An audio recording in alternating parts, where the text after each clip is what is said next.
আমরা অনেকে যদি সাহরি খাইতে না পারি তাহলে আর ওই দিন রোজা রাখি না। অনেক লোক আছে বলে যে আজকে সাহরি খাইতে পারি না, এই জন্য রোজা রাখি না।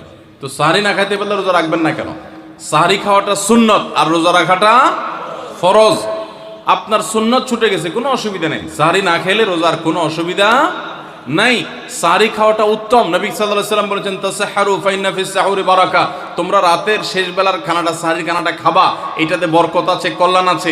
দুপুরের খানায় বরকতের কোনো ঘোষণা নাই, অন্য কোনো খানায় বরকতের কোনো ঘোষণা নাই, কিন্তু সাহরির খানাতে বরকতের ঘোষণা আছে।